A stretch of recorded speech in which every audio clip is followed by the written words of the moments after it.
نوجوان ساتھیوں، اللہ رب العزت کا ہم سبھوں پر بے پایاں کرم و احسان ہے کہ اس نے ہمیں ایک مکمل دین عطا فرمایا ہے۔ مذہب اسلام مکمل مذہب ہے۔ ہر میدان اور ہر شعبے میں اسلام کی مکمل ہدایات موجود ہیں۔ اس وقت ایک فتنہ ہمارے معاشرے کے اندر بڑی تیزی کے ساتھ جنم لے رہا ہے، پھیل رہا ہے، اور نوجوان پیڑھی، اس میں لڑکے بھی شامل ہیں اور لڑکیاں بھی شامل ہیں، اس فتنے کا شکار ہو رہی ہیں۔ اور یہ فتنہ ارتداد کا فتنہ ہے۔ اسلام کو چھوڑ کر کسی دوسرے دین کو اختیار کر لینا، اس کو ارتداد کہا جاتا ہے۔ اور جو شخص ایسا کرتا ہے،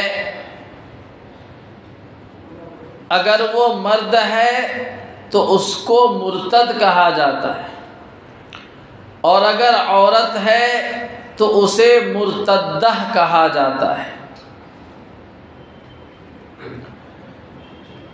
اگر کوئی مسلمان مرد یا عورت اس فتنے کا شکار ہو رہی ہے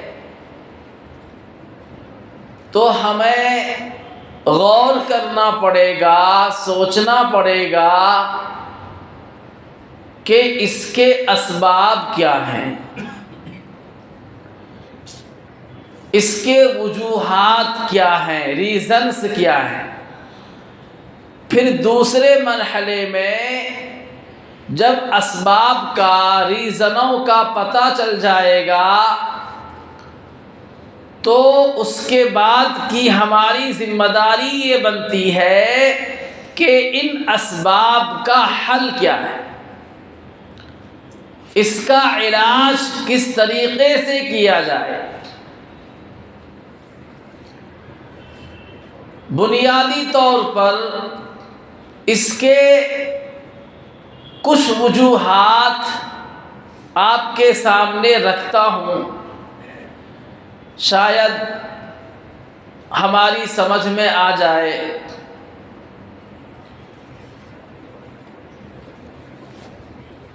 قرآن و حدیث کی روشنی میں جب ہم غور کرتے ہیں، ان کا مطالعہ کرتے ہیں، تو ہمیں سمجھ میں آتا ہے کہ اللہ رب العزت نے ایمان کے بعد سب سے بڑی دولت علم کی شکل میں ہم کو عطا فرمائی ہے۔ اگر ہم اپنے دین کو صحیح معنی میں پڑھنے اور سمجھنے والے ہیں اور دینی تعلیمات ہمارے دلوں میں اترے ہوئے ہیں اور ہمارا دل ان تعلیمات پر، ان ہدایات پر مطمئن ہے، تو میں یہ سمجھتا ہوں کہ دنیا کی کوئی طاقت نہیں ہے جو ہمیں اپنے دین سے ہٹا دے۔ تو بنیادی سبب ایجوکیشن ہے، تعلیم ہے۔ جہالت سے اپنے آپ کو نکالنا ہے، اور خصوصاً اولاد کی صحیح تعلیم و تربیت، ان کے دلوں میں اسلام کے بیج کو اگا دینا، اسلام کے بیج کو ان کے دلوں میں اس طریقے سے اگانا کہ وہ ایک تناور درخت بن جائے، ایک مضبوط جھاڑ اور درخت کی شکل اختیار کر لے کہ اس درخت کو کسی بھی طرح کی آندھی اور کسی بھی طرح کے زور سے زوردار ہوا اس کو اکھاڑنا تو دور کی بات، اس کو اپنی جگہ سے ہلا تک نہ سکے۔ جب ہم اور آپ اپنی اولاد، بچے اور بچیوں کی تعلیم کے سلسلے میں اس قدر فکر مند ہوں گے اور اسلامی تعلیمات کو، دین کی حقیقت کو ان کے دلوں کے اندر پیوست کرنے میں کامیاب ہو جائیں گے، تو یقین مانیے ہماری نسل ارتداد کا شکار نہیں ہوگی۔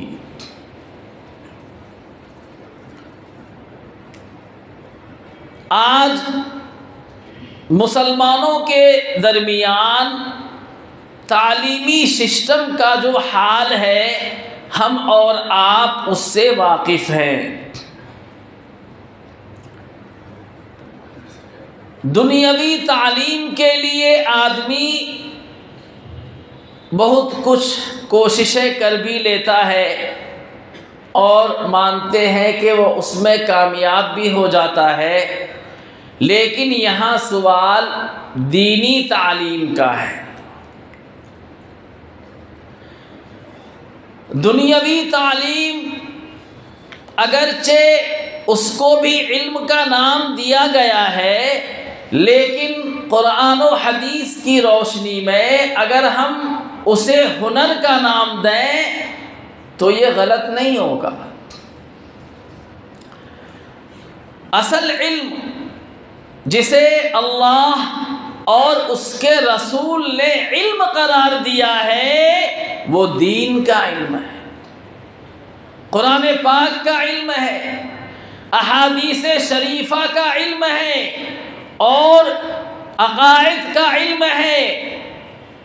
لہذا اگر ہم نے اپنی اولاد کو قرآن نہیں سکھایا، حدیث کی تعلیم نہیں دی، ان کے عقائد کو درست نہیں کروائے، تو یاد رکھیے دنیاوی تعلیم کی ڈگریاں اور وہ کتنا بھی ہائی ایجوکیشن حاصل کر لے،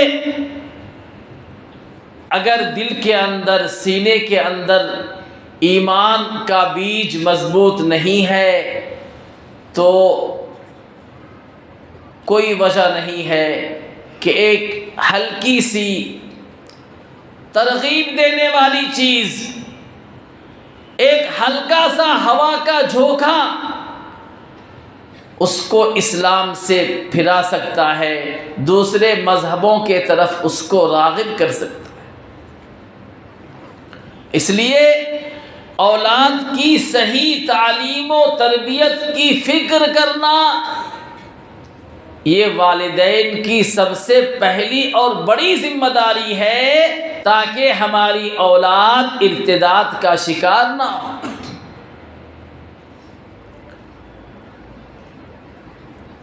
یاد رکھیے اللہ کے نبی نے ارشاد فرمایا تھا کہ خیرکم من تعلم القرآن وعلمہ، تم میں سے سب سے بہترین لوگ وہ ہیں جو قرآن کو سیکھتے اور سکھاتے ہیں، پڑھتے اور پڑھاتے ہیں، اور آج ہم اپنی اولاد کے لیے قرآنی تعلیم کے سلسلے میں اگر فکر مند نہیں ہیں تو یقیناً ہم نبی کے فرمان سے دور ہیں۔ اولاد کی تعلیم و تربیت یہ ماں باپ کی سب سے بڑی اور پہلی ذمہ داری ہوتی ہے۔ ایک حدیث کے اندر فرمایا گیا کہ باپ اپنی اولاد کو اچھے اخلاق سکھائے، صحیح علم سے نوازے، یہ باپ کے طرف سے اولاد کے لیے سب سے بڑا ہدیہ ہے، سب سے بہترین گفٹ ہے۔ آپ نے اپنے بچوں کو بہترین مکان بنا کے دے دیا، دنیاوی تعلیم دلا کر بہترین پوسٹ پر فائز کر دیا، لیکن آپ نے اس کے اخلاق کو نہیں سنوارے، اس کو دینی تعلیم سے آگاہ نہیں کیا، تو آپ نے سب سے بڑے ہدیے اور گفٹ سے اس کو محروم رکھا۔ ایک مرتبہ سیدنا عمر فاروق رضی اللہ تعالی عنہ کے دور خلافت میں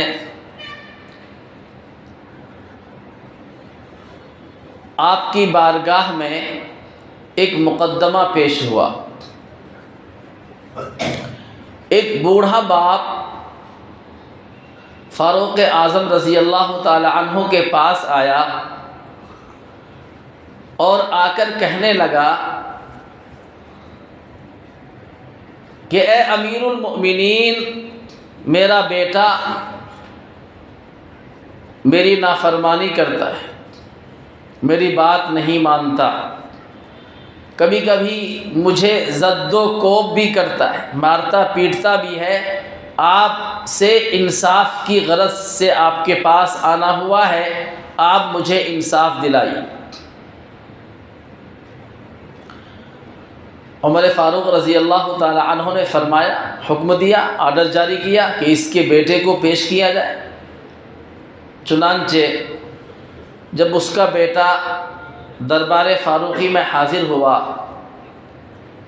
تو عمر فاروق رضی اللہ تعالی عنہ نے کہا کہ یہ تمہارے والد ہیں اور تمہارے سلسلے میں اس طرح کی شکایات کر رہے ہیں، اس سلسلے میں تمہیں کچھ کہنا ہے؟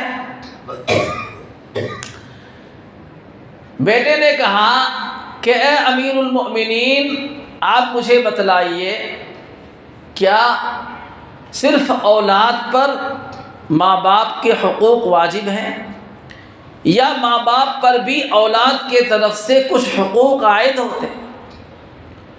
عمر فاروق رضی اللہ تعالی عنہ نے فرمایا کہ نہیں، معاملہ دونوں طرف سے۔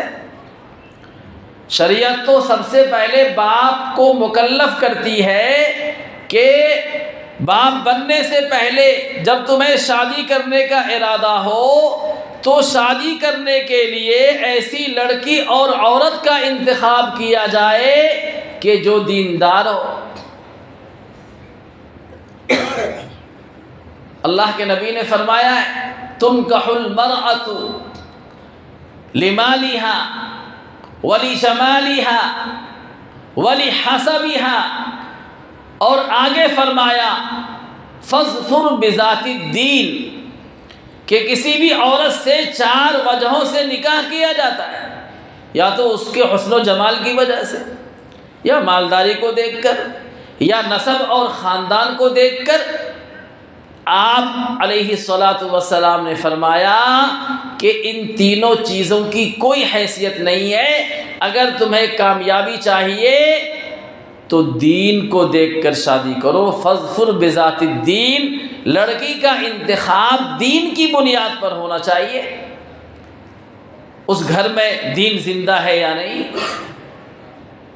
اسلام زندہ ہے یا نہیں، انہیں اور ان کے گھر والوں کو اسلامی تعلیمات سے رشتہ اور تعلق ہے یا نہیں؟ تو بیٹے نے کہا کہ ذرا آپ میرے باپ سے پوچھئے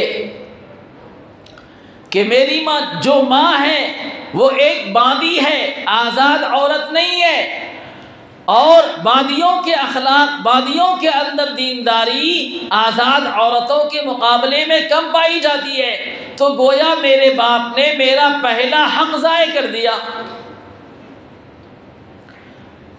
پھر عمر فاروق رضی اللہ تعالی عنہ نے فرمایا کہ جب کسی کو اللہ رب العزت اولاد کی نعمت عطا کریں تو اسے چاہیے کہ اس بچے کا یا بچی کا بہترین نام رکھے، دینی نام رکھے، اسلامی نام۔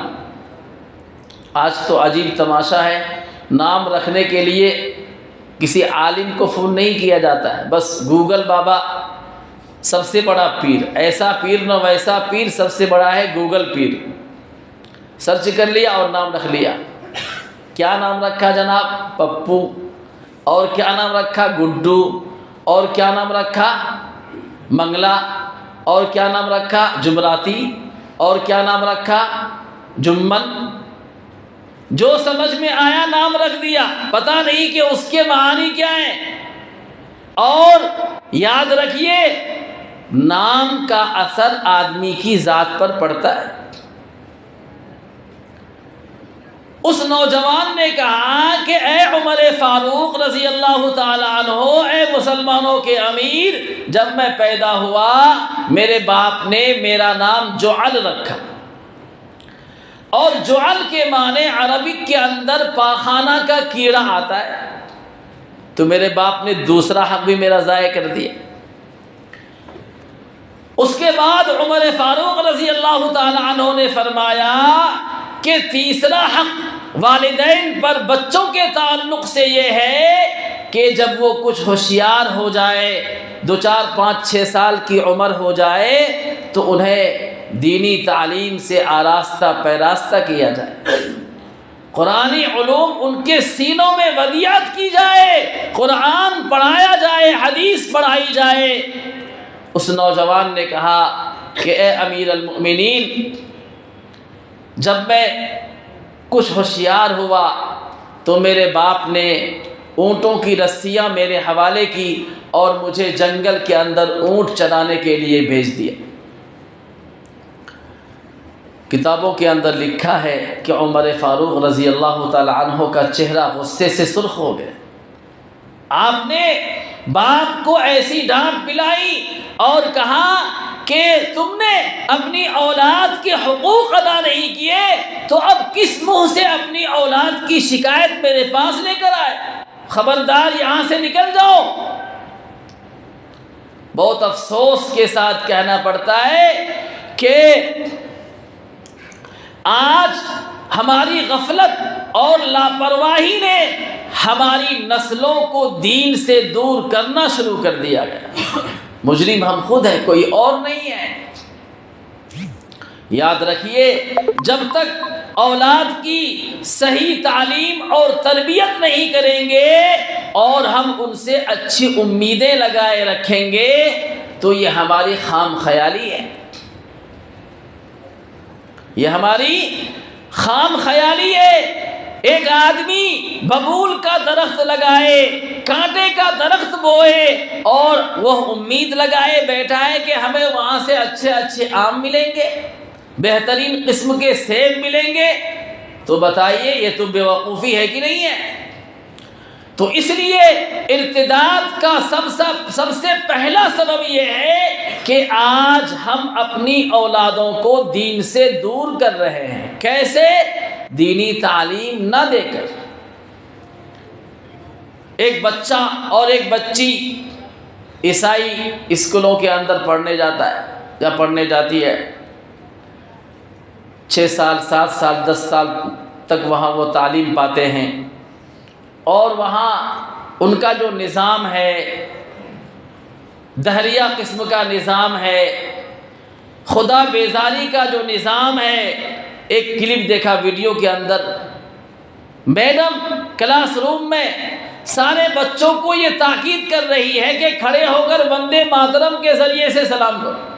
اس میں مسلمان بچے بھی ہیں، مسلمان بچیاں بھی ہیں اور غیر بھی ہیں۔ غیروں کے ماحول میں رہ کر وہ اس طریقے کے سلام کرنے پر مجبور ہے۔ کرسمس کا تہوار آتا ہے، عیسائیوں کا تہوار ہے، حالانکہ اس کی حقیقت نہیں ہے، پھر بھی وہ مناتے ہیں، منائیں، ہمیں اس سے کیا مطلب۔ لیکن بہت افسوس ہوتا ہے کہ ہمارے بچوں کو بھی ان دنوں میں باضابطہ اسکولوں میں انوائٹ کیا جاتا ہے، کرسمس ٹری کے ذریعے اور چاکلیٹوں کے ذریعے ان کی ذہن سازی کی جاتی ہے، ذہن و دماغ کو خراب کیا جاتا ہے، اور ہم خوش ہیں کہ ہماری اولاد بہترین اسکول میں تعلیم حاصل کر رہی ہے۔ یاد رکھیے، جہالت ایک ایسی بلا ہے کہ جب تک مسلمان اس بلا سے اوپر اٹھ کر علم کا نور اپنے سینوں کے اندر داخل نہیں کرے گا، یاد رکھیے وہ ارتداد سے چھٹکارا نہیں پا سکتا۔ اس لیے اولاد کی تعلیم و تربیت کی فکر کرنا یہ والدین کی سب سے پہلی اور بڑی ذمہ داری ہے۔ ارتداد کے اسباب میں سے ایک مضبوط سبب یہ بھی ہے کہ آج ہم نے اپنے شادی بیاہ کو مہنگا بنا دیا۔